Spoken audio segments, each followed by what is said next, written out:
People today are interested in learning about the outer world. We spend billions studying the ocean bed, space and outer space.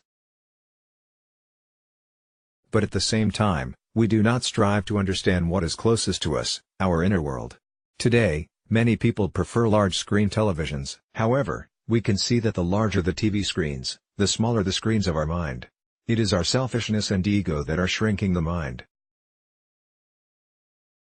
We have created vacuum cleaners that can remove the tiniest specks of dirt, but many are not aware of the need to remove the filth in their minds. What makes life beautiful or ugly is the mind.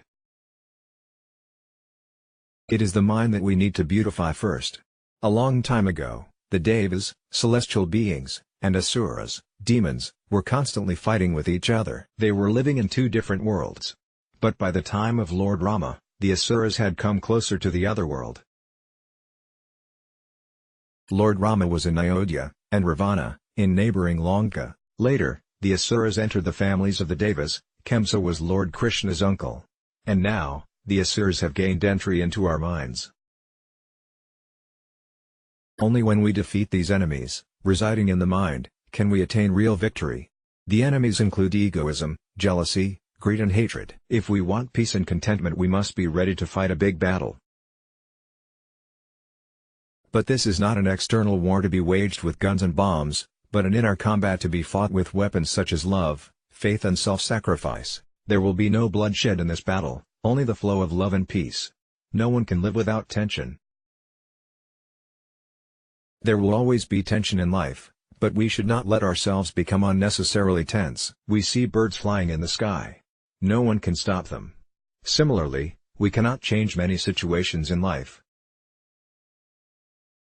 Trying to do so is akin to permitting birds to build a nest on our heads. There is no danger whatsoever from being in a boat floating on water. It is when water enters into the boat that it becomes dangerous.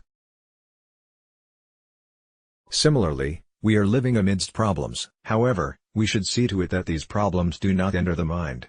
This is what is meant by spirituality. Today, there are many who walk around with pacemakers. If we have a peacemaker in our hearts, there will be no need for pacemakers. Spirituality is this peacemaker.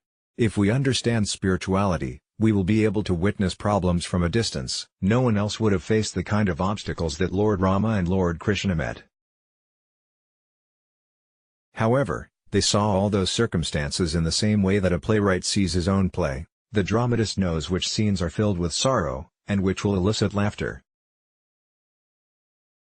In the same way, one who knows the nature of the world need never cry and become upset when he encounters adverse circumstances. He will be able to look on them with a sweet smile.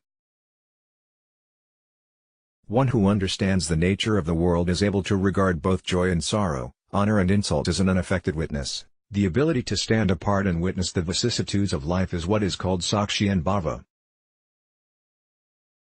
One of the aims of spiritual practice is to cultivate this stance. Often, life will present more sorrow than joy. The ability to stand apart and witness things will help us immensely in regarding pain and pleasure with equanimity, and in transcending them. The writer is a world-renowned spiritual leader. Let's block ads. Why?